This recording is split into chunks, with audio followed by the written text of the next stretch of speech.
Oke, halo teman-teman Wallstock Trader ya. Di sini saya akan membahas bagaimana Wallstock itu memberikan stock pick ya. Ada beberapa pattern yang bisa dianalisa ya dan dijadikan acuan teman-teman untuk tradingnya. Jadi ini adalah slide ataupun bagaimana kita memberikan atau menganalisa suatu saham atau indeks sebelum kita trading. Stay tune. Oke.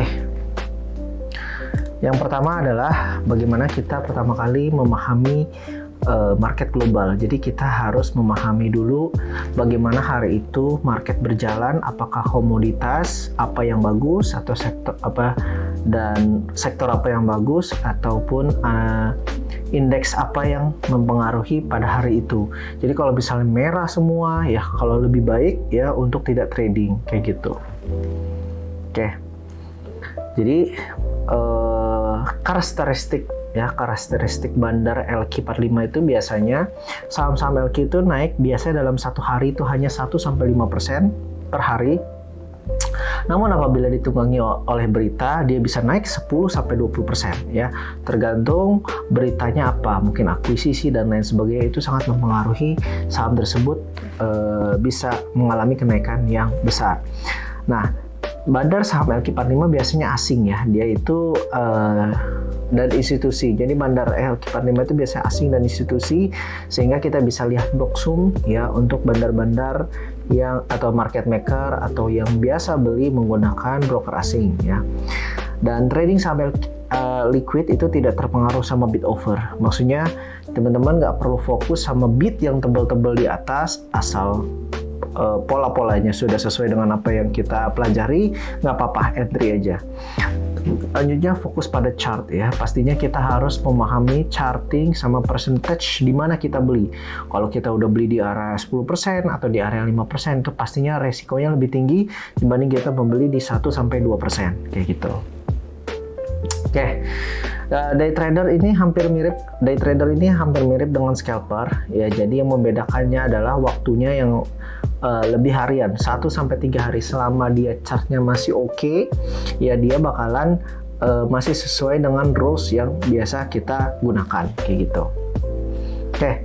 Apa sih yang harus dipahami oleh trader ya? Pastinya candlestick ya, teman-teman harus mempelajari candlestick, terus ke trend line ya, bagaimana chart tersebut terbentuk ya. Terus yang ketiga adalah bandarmologi. Jadi bagaimana kita memahami broker summary dan lain sebagainya untuk mengetahui apakah saham tersebut masih distribusi ataupun akumulasi. Ya, pastinya yang pertama ya, teman-teman kalau misalnya ingin menjadi trader harus kuat screeningnya, yaitu screening saham apa yang kita bakalan beli ya. Biasanya untuk karakternya tersebut untuk Wallstock biasanya melakukan trade pada saham-saham yang sedang uptrend. Biasanya kita trading di saham-saham yang uptrend dan mulai entry pada candle merah, tapi bukan ARB atau tidak boleh hold ARB. Maksudnya jadi kita tidak pernah entry di auto reject bawah. Jadi kita selalu di candle merah yang masih ditoleransi lah untuk 1-3%-nya, kurang lebih segitu. Selanjutnya 3 candle method. Biasanya kita menunggu saham tersebut merah atau koreksi selama 3 hari ya, baru kita melakukan pembelian atau entry ya. Terus saham LQ biasanya entry saya biasa di pagi hari dan bakalan mulai stable itu di jam 1 atau jam 2. Tapi kalau memang sebelum jam 12 atau sesi 1 selesai, marketnya sudah hit target, sahamnya sudah hit target, itu udah bisa sell kayak gitu. Oke, nah ini contoh 3 candle red ya. Contoh misalnya di sini ada saham PANI ya. Teman-teman bisa lihat di sini ya, ada 3 candle merah ya, habis itu dia hijau 2. Jadi biasanya itu saya suka melihat saham yang candlenya sudah 3 kali merah ya. Contoh di saham PANI ya, kurang lebih seperti itu.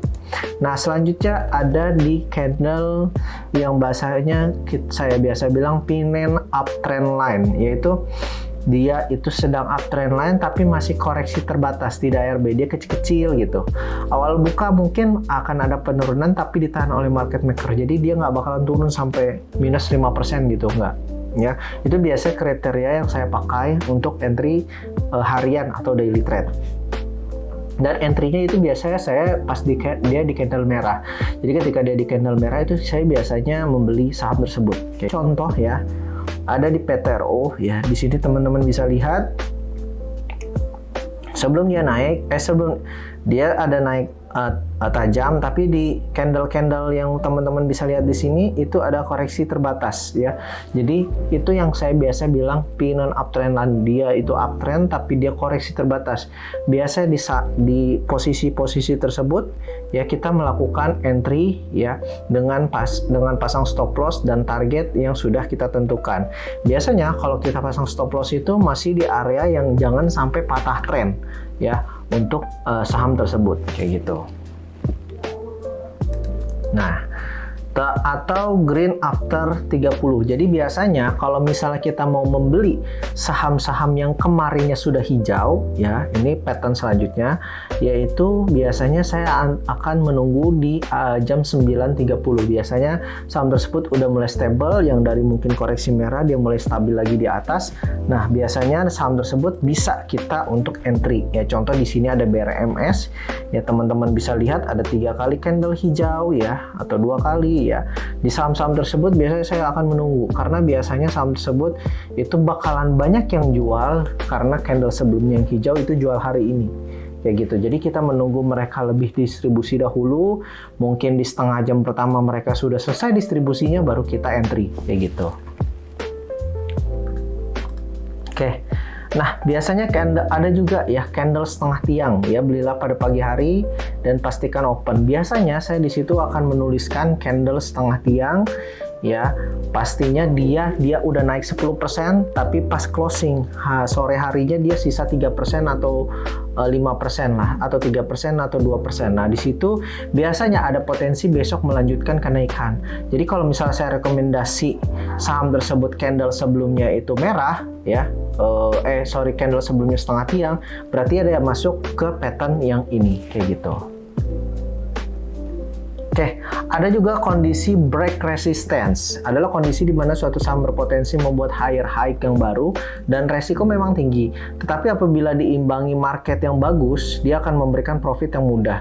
Yaitu contoh misalnya di sini teman-teman bisa lihat unik ya, di sini dia naik terus ya, break resistant pattern, jadi bisa up sampai 152 waktu itu saya rekomendasi. Jadi saham tersebut itu akan membuat all time high yang baru.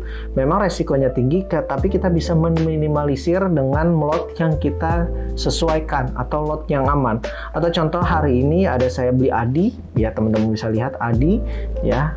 Di sini saya rekomendasi ya, dan sebelum dia up sampai hit target ya, dia itu break resisten jatuhnya kayak gitu. Ya, di sini juga ada PTRO ya, sama dia juga TPIA, dia juga sama break resisten ya. Ya, jadi intinya daripada saham-saham yang patternnya tersebut, tips saya atau rekomendasi saya biasanya itu saham tersebut masih area 1-3% maksimal. Jadi saya jarang banget di atas 5% saya rekomendasi. Pasti masih area 1-2 atau maksimal 3. Nah, jadi sebelum dia bikin all time high yang baru atau naik ke atas 5-10% kayak gitu.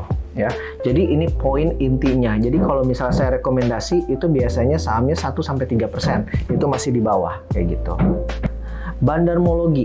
Nah, kadang kita bisa melihat secara daily trade untuk bandarmologi itu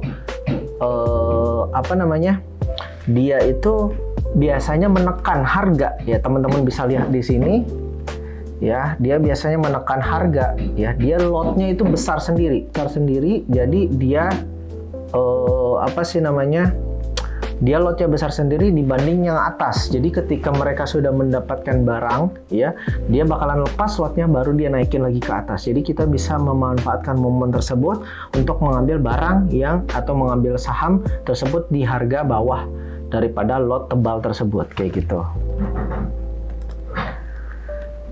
Bandarmologi juga kita bisa lihat dari broker summary, tetapi karena jam trade tidak bisa lihat, maka indikasi tersebut hilang. Over yang tebal mengindikasikan ada lot yang banyak dipegang oleh market maker dibanding lainnya, yang menandakan market maker masih mempunyai barang. Maksudnya gini, jadi kalau misalnya kita membeli atau melihat broker summary ya untuk trading esok hari, itu pastikan bahwasanya saham tersebut nggak naik ketika dia mengakumulasi atau ada sekuritas yang memang dia membeli banyak tapi sahamnya nggak naik. Jadi di situ kita bisa patut curigai bahwasanya di sana ada bandarmologi kayak gitu. Ya, terus dalam trading kita harus mencermati money management ya. Semakin rendah resiko kita membeli, itu untuk persentasenya itu semakin besar kita mendapatkan profit. Maksudnya gini, jadi kalau misalnya kita membeli suatu saham, ya kalau dia masih area 1-3% itu resiko kita lebih rendah dibanding kita hit yang sahamnya udah naik 5-10%. Itu bakalan resikonya lebih tinggi, apalagi kita menggunakan manajemen money yang sama ketika kita membeli di area 1-2%. Jadi pastikan itu membedakan kalau kalian membeli di area 5% ke atas sama 1-2%. Untuk ilustrasi, apabila menggunakan dana 10 juta, maksimal di portofolio itu ada 3 ya. Jadi jangan terlalu banyak diversifikasi juga ya untuk trading harian kayak gitu. Dan apabila kalian mempunyai kapasitas 1 juta atau lebih dana, teman-teman pastikan gunakan dengan bijak, jangan sampai membeli lebih banyak daripada emosi kita. Itu bakalan mengganggu trade plan kita pastinya nantinya kayak gitu. Ya. Jadi nanti ketika saya ada rekomendasi di grup itu pastikan ya teman-teman paham instruksi yang biasa saya berikan di grup ya, area 1-3%, area 1-3%. Jadi saya jarang banget ya teman-teman memberikan rekomendasi sahamnya udah naik 10% atau 5% ya. Atau juga saya bisa merekomendasikan saham-saham tersebut itu dia dengan metode pullback. Pullback itu yaitu ketika sahamnya jatuh turun cukup dalam, lalu kita membeli di bawah ya dengan take risk yang lumayan besar ya, tapi ketika dia up lagi kita bisa mendapatkan profit yang lebih besar. Dan itu juga nanti akan saya instruksikan di grup apabila teman-teman sudah mempelajari atau latihan metode pullback tersebut. Baik, terima kasih, mudah-mudahan bermanfaat. Ikuti terus rekomendasi kami di grup. Disclaimer on, tidak ada yang salah dan tidak ada yang benar. Money management juga teman-teman yang harus pikirkan, jangan sampai terbawa emosi, sesuaikan dengan psikologi. Terima kasih.